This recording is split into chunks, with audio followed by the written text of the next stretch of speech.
তোমার দৌড় যে কতটা সেটা আমার বোঝা হয়ে গেছে। এবার আর গ্যালারিতে বসে না থেকে আমাকেই মাঠে নামতে হবে। এই তোদের সন্ধ্যা হলো, কালকে বাড়িতে বিয়ে, কত কাজ বলতো, কখন কি হবে? আয় ঠাম্মি, তোমার জন্য বেশ কয়েকটা শাড়ি আমি আয়রন করে দিয়েছি, এগুলো রাজুদা তোমার ব্যাগে ঢুকিয়ে দেবে।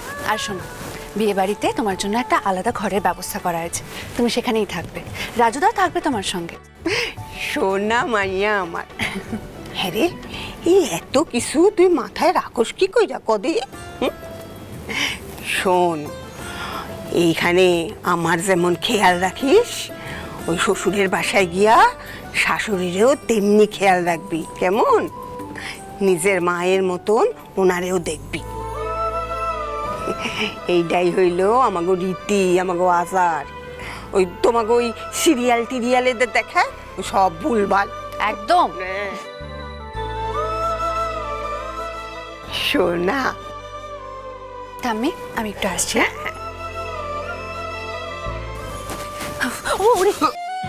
ও করস কি তোরা? Sorry sorry sorry.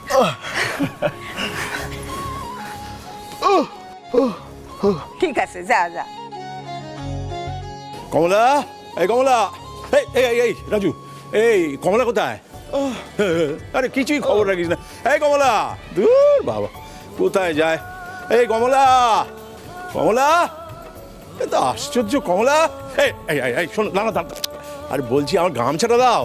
বাথরুমের বাইরে টাঙানো আছে, নিয়ে নাও। আচ্ছা শোনো শোনো, যে কথাটা বলতে এসছি, কালকে গায়ে হলুদের অনুষ্ঠানটা হয়ে গেলেই আমরা সবাই মিলে কিন্তু ওই বিয়ে বাড়ি থেকে রওনা দেবো। আচ্ছা। একদম দেরি করা যাবে না, হ্যাঁ বুঝলে? আর সেই মতো করে আমি সব জামা কাপড় গুছিয়ে নিচ্ছি, দেখো। হ্যাঁ ঠিক আছে, তাই করো। আচ্ছা ঠিক আছে। শোনো না, তুমি এইগুলো রাখো, এইগুলো ব্যাগে ঢুকিয়ে নাও, আর এইগুলো আমাকে দাও তো একটু। আচ্ছা ঠিক আছে ঠিক আছে। এই এই এই দাঁড়াও, আর গামছাটা দেবে তো? বললাম তো বাথরুমের বাইরে টাঙানো আছে, নিয়ে নাও। ও তাই বললে না? আচ্ছা ঠিক আছে ঠিক আছে। বিনা, আরে আর কতক্ষণ লাগবে তোমার? বিনা, আরে আসবে তো। এই তো এসে গেছি। বাবারে বাবা, চলো। আরে এ কি হয়ে গেছে। আরে তুমি কি কাশ্মীর যাবে নাকি? এতগুলো ব্যাগ কেন? বিট্টু দৌড়স না। পড়ে যাবি বাবু। আরে এতগুলো ব্যাগ কি হবে? মানে তোমরা না ছেলেরা মেয়েদের ব্যাপারটা একদম বোঝো না। এই যে জ্ঞান দিও না তো, এতগুলো ব্যাগ। না না না, জ্ঞান দিও না বললে হবে না। এতগুলো ব্যাগ নিয়ে যাওয়া যাবে না। শোনো, আমি কিন্তু আগে থেকে বলে দিচ্ছি পরিষ্কার করে, আমি একটাও ব্যাগ বইতে পারবো না। আরে এরকম বেবি, এই যে দুটো ব্যাগ।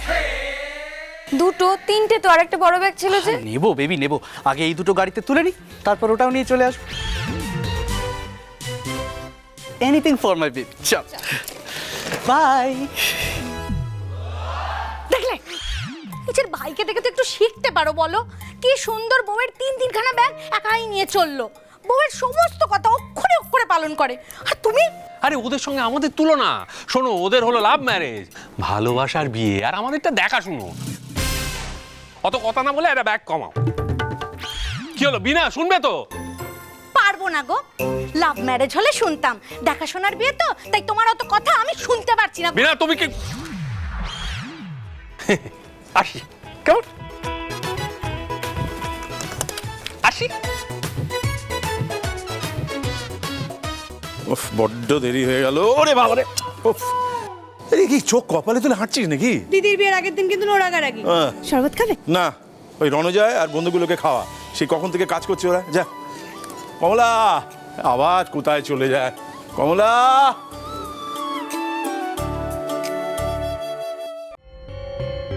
এবার কি করব আমি? লাইফে ফর দ্য ফার্স্ট টাইম আমার প্ল্যান জাস্ট ভেস্তে গেল। আই ডোন্ট নো ওই কমলা আন্টি এক্স্যাক্টলি কি দিয়ে তৈরি। আমি এত থ্রেড দিলাম, এত কথা বললাম, তাও এক পাও পিছলো না। কালকেই বিয়ে, হাতে মাত্র কয়েক ঘন্টা সময়। Come on darling, it's okay it's okay it's okay. দেখো, তুমি তোমার যথাসাধ্য চেষ্টা করেছিলে বিয়েটা ভেস্তে দেওয়ার, কিন্তু সামহাউ প্ল্যানটা ওয়ার্ক করেনি। তাতে কি হয়েছে? এটা তো হতেই পারে, তাই না? হতেই পারে এটা। কিন্তু সুপর্ণা, আমি কি শুনছিলাম জানো তো? আমি শুনছিলাম যে কালকে এবার এই মেয়েরা নাকি এখনকার ট্রেন্ড মেনে হাতে মেহেন্দি পরবে। তা দাদাভাইয়ের বিয়ের খুশিতে তুমিও তোমার হাতে, মানে কোনোই পর্যন্ত মেহেন্দি পড়তেই পারো। তুমি যা রেগে রয়েছো তাতে তোমার বডি টেম্পারেচার একটু হলেও বেশি আছে, মেহেন্দিটা কিন্তু ডিপ হবে। Stop it Sunny, please stop it. আমাকে তুমি ভালো মতোই চেনো, আমি ভাঙবো তবু মচকাবো না। বিয়ে হবে তো হোক বিয়ে, বিয়ে করে পল্লবীকে তো এই বাড়িতেই আসতে হবে, আমার সাথেই থাকতে হবে। তখন তখন ওকে অতিষ্ঠ করে জ্বালিয়ে পুড়িয়ে জাস্ট 3 মাসের মধ্যে এই বাড়ি থেকে যদি আমি না বের করতে পারি তাহলে আমার নামও সুপর্ণা নয়। ওকে, 3 মাস পরে কি হয় সেটা দেখা যাবে। তাহলে বিষয়টা কি দাঁড়ালো? আপাতত বিয়েটা হচ্ছে, আর পল্লবী তোমার বৌদি হয়ে এ বাড়িতে পাও রাখছে। বাহ। আচ্ছা সুপর্ণা, তুমি কি পল্লবীকে বরণ করে এ বাড়িতে ঢোকাবে? Good idea. তুমি বরং তোমার মাকে একবার রিকোয়েস্ট করে দেখতে পারো। এবার তুমি সত্যি আমাকে ইরিটেট করছো, চুপ করো না, একটু চুপ করো। উফ,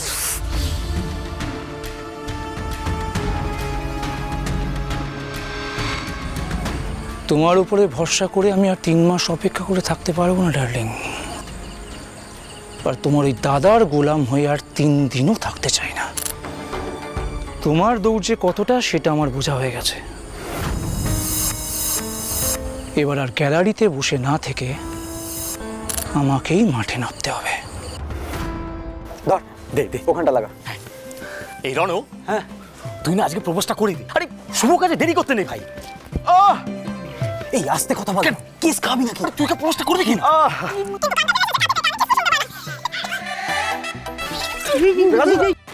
রাজুদা এরকম করো না, ওরা তো বদমাইশ।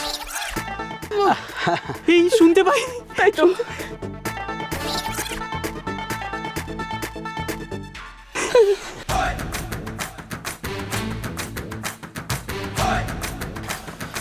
ও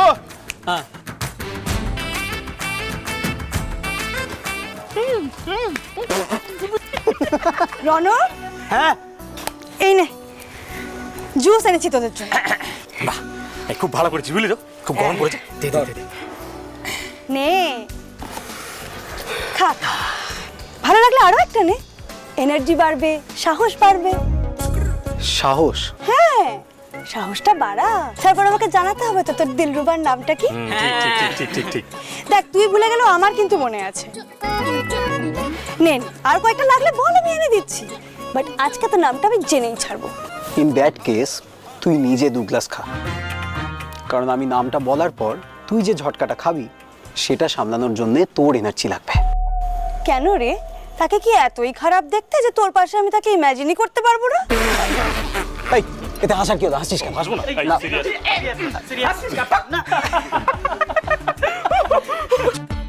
ঝিনুক,